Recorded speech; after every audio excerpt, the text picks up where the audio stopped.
Sa bawat sulok ng Pilipinas, may nangangarap maging susunod na Manny Pacquiao. Maski sa loob ng kulungan.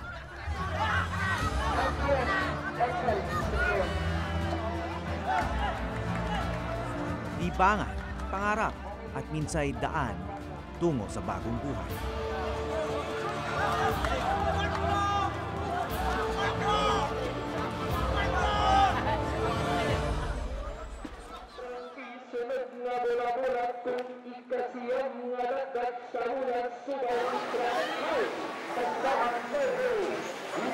Sabado ang araw ng dalaw sa Cebu Provincial Detention and Rehabilitation Center o CPDRC.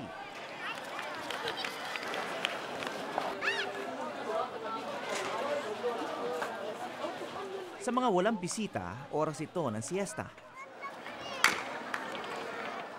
Pero sa Sabadong ito, 23 ng Mayo, hindi lang pamilya ang bibisita sa mga kakosa.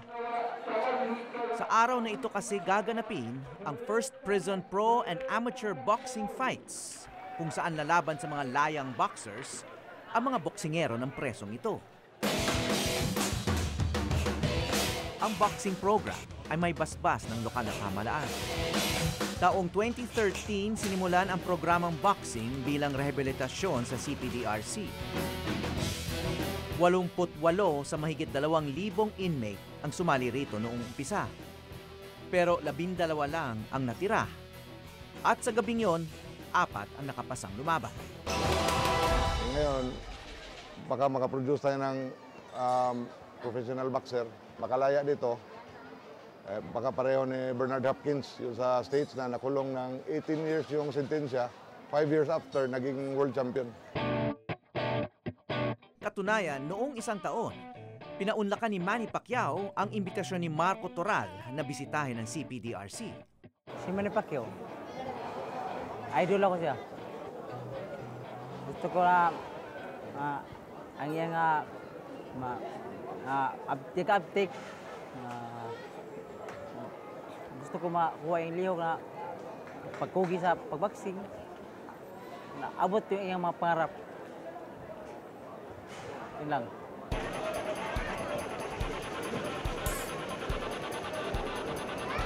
Sa kauna-unahang pagkakataon, magiging entablado rin ang isang pulungan para rin sa laban sa pagitan ng professional boxers.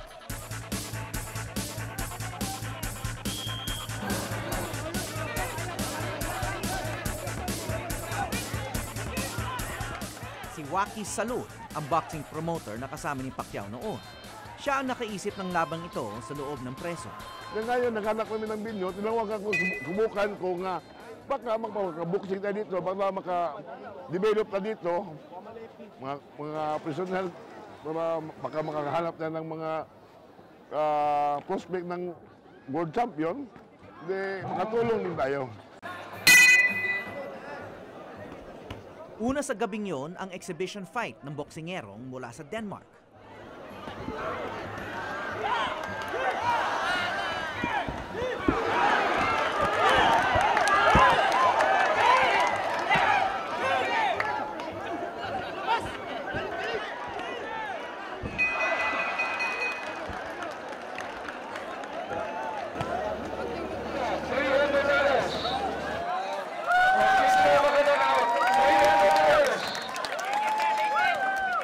Hindi kasali sa premyong yon ng mga boxing inmates. Mas maliit ang kanila. 1,000 piso sa panalo, 500 sa talo. CPDRC's famous boxer team, Marvin Laute. Matapos ang laban ng mga profesional, dumating na rin ang oras ng mga kakosa ng CPDRC.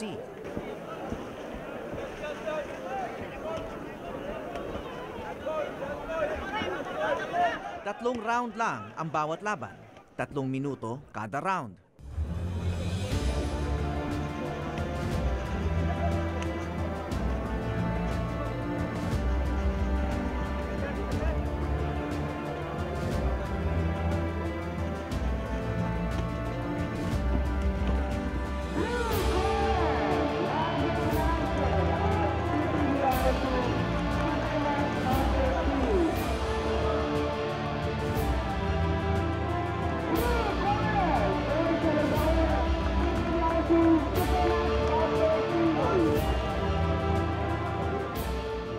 Sunod-sunod ang panalo ng mga boxing inmate. Manalo lang si Dagul Berian. Grand Slam na ang preso laban sa laya. Contract DC-45, Commander June Noel, Commander Daniel Rosa Lagasang, Arreting Excel Tinatay. This bout is scheduled for 3 rounds, 2 minutes per round.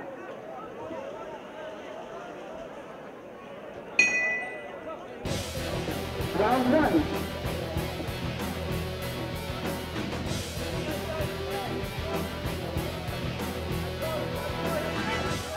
Agad-agad sumugod si Dagul.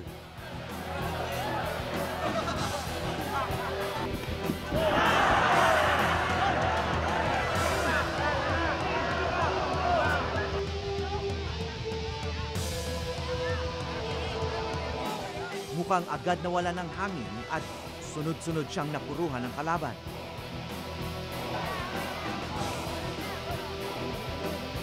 What?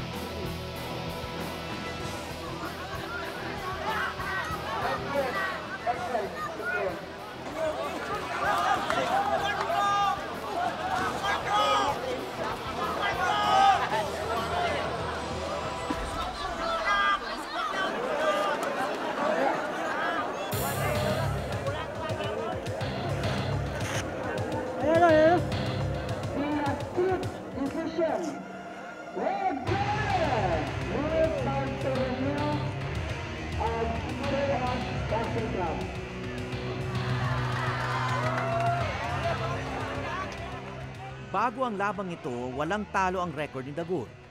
Pero kahit bigo man, tila siya pa rin na may pinakamaraming fans sa loob ng piitan.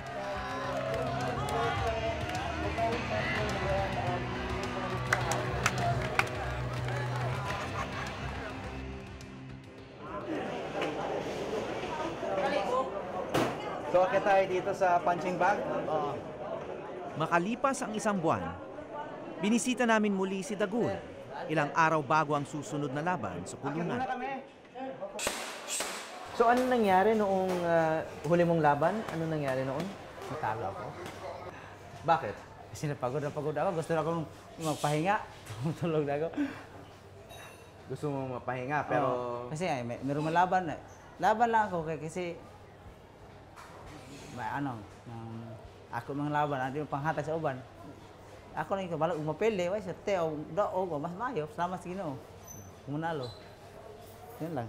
So, sa Sabado, ano yung paghahanda mo para manalo ka sa Sabado? Ano yung paghahanda mo? Gusto ko mag-relax sa araw. Before hindi pang laban na ako, gusto ko mag-relax.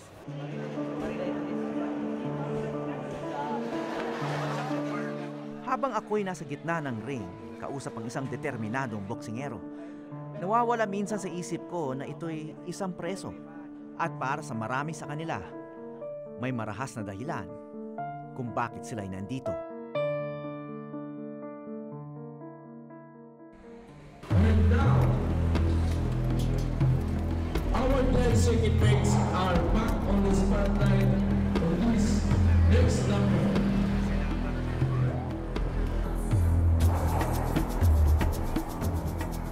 Bago ang boxing, dito unang sumikat ang mga detainee ng Cebu Provincial Detention and Rehabilitation Center o CPDRC. Taong 2007 nang lumabas sa YouTube ang sayaw nilang Thriller ni Michael Jackson. Kilala na sila sa buong mundo bilang Cebu Dancing Inmates.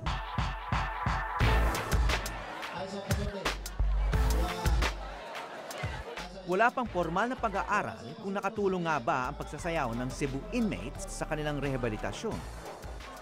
Ngayon nakita namin pag may hearing sila, pupunta sila ng court, lahat ng tao magpapapicture sa kanila kasi dancing inmate.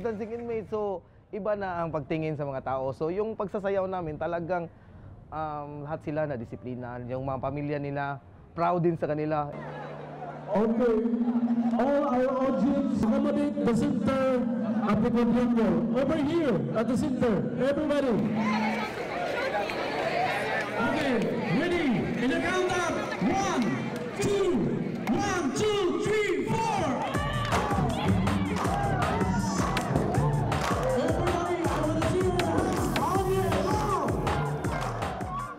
Ngayon, isa ng tourist destination ang buwanang pagtatanghal ng Cebu dancing inmates.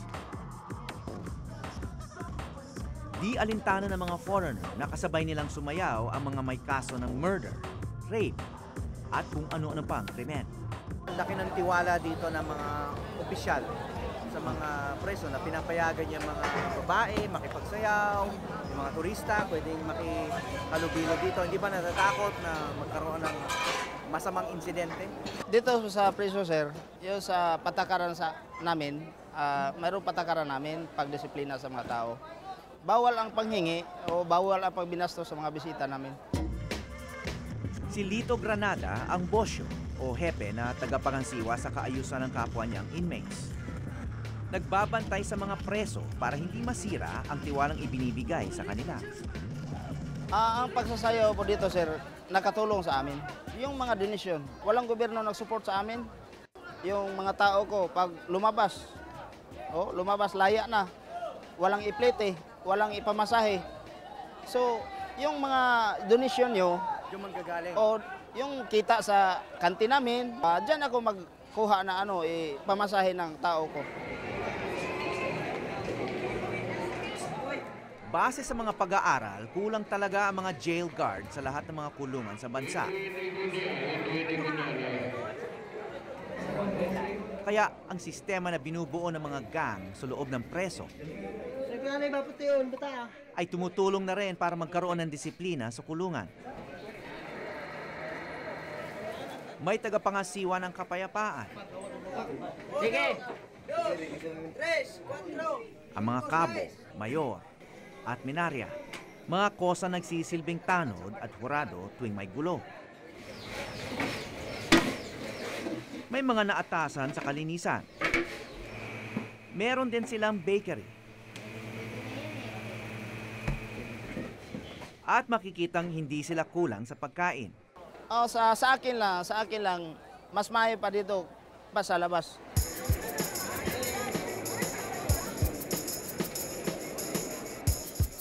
Dito natutunan ni Dagul kung paano magbasa at magsulat.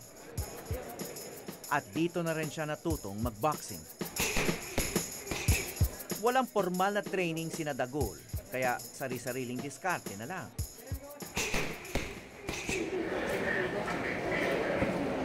Pagkatapos ng 5 taon, hinihintay pa ni Dagul ang trial niya para sa kasong frustrated murder.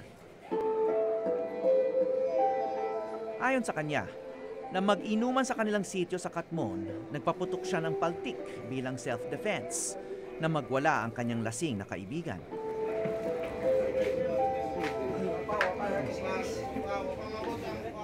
Sa kabila ng reputasyon niya sa kanilang baryo, mabait na raw kung maituturing sa Dagul si Piitan. Si Dagol, nagkaroon na ba ng insidente rito? Si Dagol, wala. Walang aksidente na way mga si Dagol rin nga nabuhat. Si Dagol, nagsunod kung usay patakaran ni akong ipasunod. Sa kabila ng ipinapakita niyang tigas, nangungulila si Dagul. Mula kasi nang pumasok siya sa kulungan, 5 taon ang nakalilipas, hindi na niya nakita ang kanyang mga magulang. Malayo raw ang tirahan at walang pamasahe. Malungkot ba? Lungkot din. Ano malaya sa mga pamilya. Namimiss mo ba yung pamilya mo? Oo. Namimiss. Gusto ko lang makikita. Dinadalaw ka ba rito? Sa tiyay ko. Tiyahin mo lang? Oo. Magulang mo? Hindi. Malayo sila.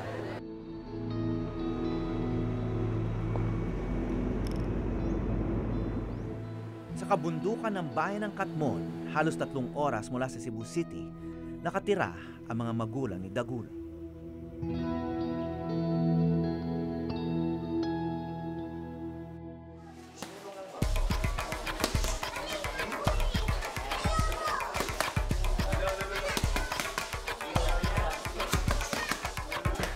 Ang mga binatilyong ito ang makakalaban ng mga boxing inmate ng CPDRC. Mga alaga sila ng Phil Ost Boxing Gym sa Mandawi City, Cebu. Ngayon lang sila lalaban sa loob ng preso. Hindi ka kinakabahan. Medyo. O bakit? Anong iniisip mo tungkol sa kanila doon? Laban ko. Kami na pinapatay. Nakilala ko rin doon ang tumalo kay Dagul noong Mayo.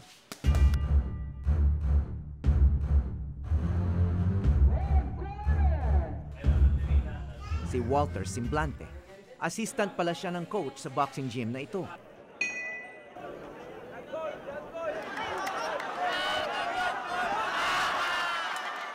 Undefeated. Ikaw ang una nakatalo sa kanya. Oh. Wow, magaling ka siguro. Hindi. Magaling. So anong sikreto? Paano mo siya natalo? Mas mo unahan mo ito. Naunahan mo lang siya sa suntok. Sa first round. Sa first round, so kumbaga parang nahilo na siya doon. Dahil sa mga nais tumulad kay Manny Pacquiao, lalong dumami ang mga boxing gym sa bansa. Dito lang sa Cebu, isa ang Phil Ost sa 10 boxing gym. So bakit nauso rito ang boxing sa Cebu? Yung mga mahirap talaga, yung wala na silang choice eh, baboxing na lang sila. Pagkat yung boxing, magkapira ka. Halimbawa, susuntok ka lang sa labas, walang magbabayad. Sa boxing, mayroon. Oh, sa labas, baka makulong ka pa. Baka makulong. Talaga yan eh.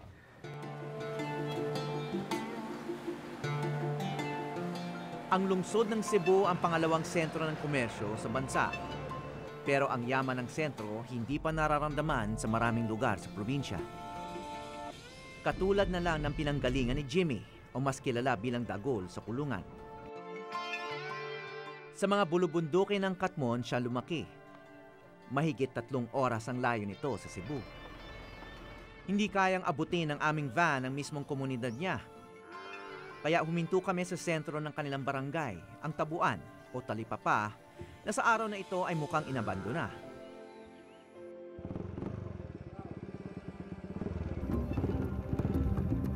Habal-habal ang pangunahing transportasyon dito.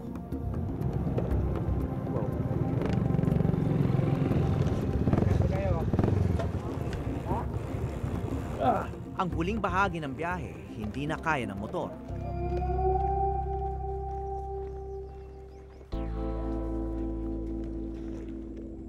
Bagamat tahimik at maaliwalas ang lugar, naintindihan ko kung bakit maiinip at maglalasing ang mga taga rito. Paglubog ng araw, halos wala na magawa. Walang kuryente at walang signal dito. Si Dagul, lumaki ritong no read, no write. Maayong hapon. Kumusta? Si Mr. Brian? Si Pedro? Mang Pedro?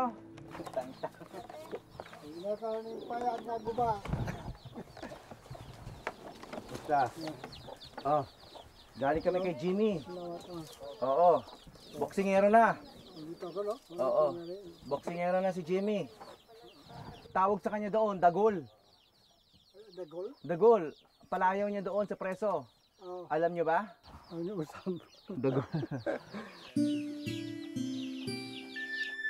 Noon, kamote at saging lang ang kayang ipakain ni Mang Pedro sa kanyang 9 na anak.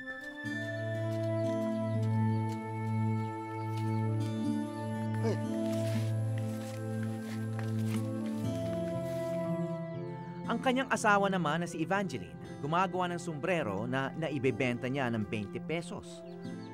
Kahit nais nilang dumalo kay Dagol sa siyudad, wala silang pamasahe. So wala kayong litrato ni Jimmy dito kahit isa? Wala. Wala? Okay. Kasi may dala kaming pasalubong para sa inyo dahil nagkita nga kami ni Jimmy kahapon. At Kita mo kahapon? Okay, nakita namin kahapon. At kinuna namin litrato kasi nag-e-ensayo siya para sa torneo ng boxing. Oo, nagbaboxing siya. Tapos nakita namin siya doon. Di na siya umiinom. Mabait na siya. Nalipay no. Naman inom. Hindi na mo inom. Di man siya inom nga. Ayun, meron kaming pasalubong para sa inyo. Galing kay Jimmy. Pero buyag. Yan ang itsura niya ngayon. Malang gapon, ay malang gapon. Bugi siya kung tab. Mga komen, upaw mo ganyan siya dayo. Huwag ni buhok. Dito ba mahabang buhok niya? Oh, O maiksi? katong ko pa siya tag. Hanggang dito ang buhok niya? Pa, Mahaba? ano ang presyo? Itambok siya, ninyo. Itambok yan. Tumabada. Tumaba. Marami silang pagkain dun eh. Bago ako umalis, ibinili ni nanay ang dalawa niyang gawang sombrero para iabot kay Dagul. Para saan po ito? Ito ka, Jimmy. Bibigay ko kay Jimmy. Ang kanilang anak na dating basagulero, may ambisyon nang maging kampyon.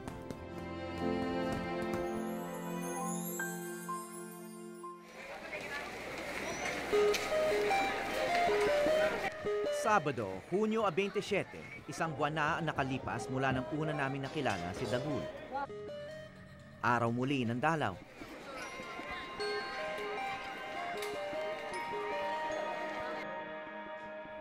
At araw muli para sa isang laban ng mga laya kontra preso. Iba-ibang mga Amerikano. Halos walang masyadong pinagbago sa una naming bisita. Mga dalaw. Maliban na lang sa isang grupo ng dalaw na ngayon lang makakatapak sa CPDRC. Dalaw. Dala nila ang pasalubong mula sa kanilang lugar.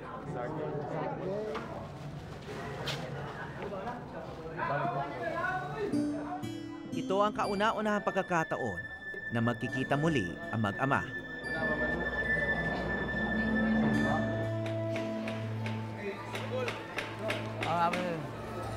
Meron kaming sinundo para sa'yo. Ang kapatid.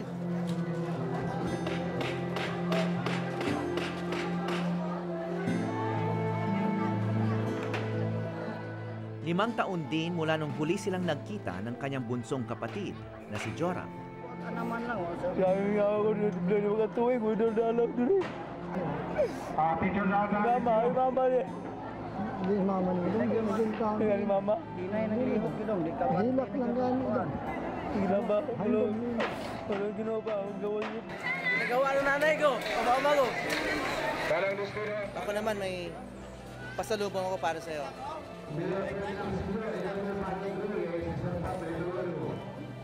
Salamat, thank you. Inay, itay. Kasi hindi nakarating si Inay. Oo, Inay. Kaya litrato Kasi na lang. Si Inay, matanda na rin.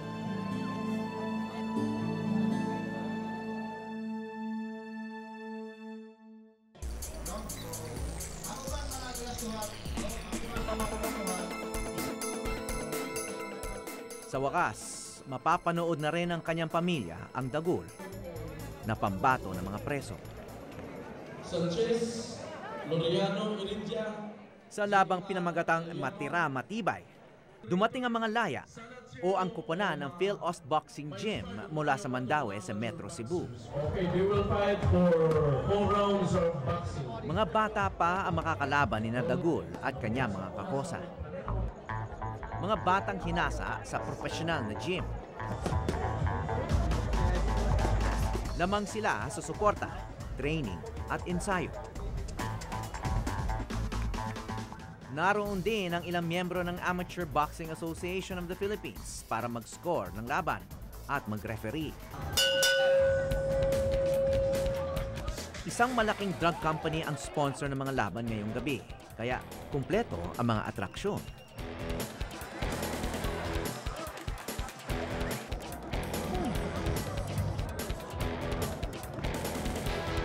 Sa exhibition fight, naging madugo na ang laban.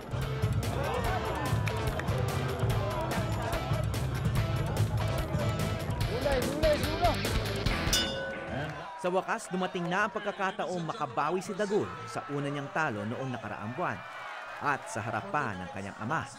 Titled Matira ang Matibay. From the red corner, the pride of CPDRC Supermax Boxing Team, Jimmy Bayan! Si Janford Lauta, isang teenager galing Mandaue, ang kalaban ni Dagul.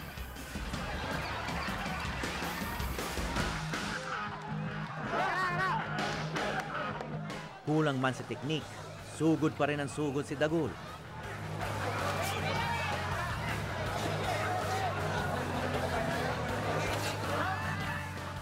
Napatunayan din niya sa kanyang ama na ang dating bully sa bukid ay sa boxing na lang ginagamit ang kamao.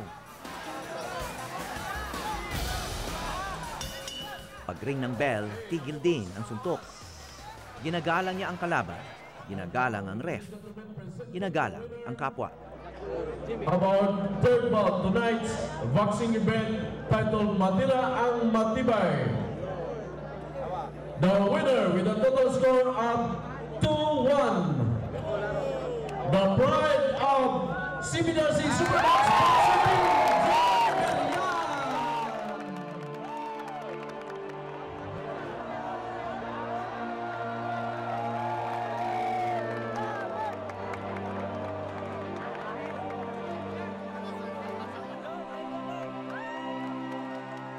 Naipakita ni Dagul sa harap ng kanyang ama at sa ating lahat na ang mga akala mo ay talunan sa laro ng buhay, may kakayahan pa rin baguhin ang kanilang landas. Mabigyan lang ng pagkakataon. Saya-saya ko kasama ng papa ko. Maaring sa selda panahanap ni Dagul ang isang natatanging kalayaan. Ang kalayaang pumili kung anong klaseng tao ang nais mong maging. Mula sa Cebu, ako si Howie Severino at ito ang Eyewitness.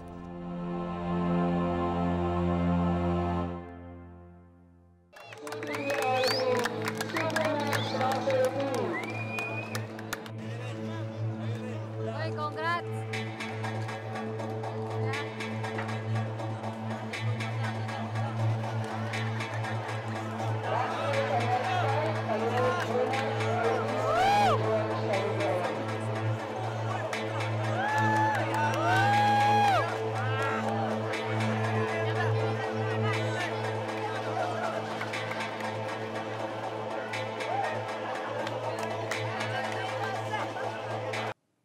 Maraming salamat sa pagtutok sa Eyewitness, mga kapuso.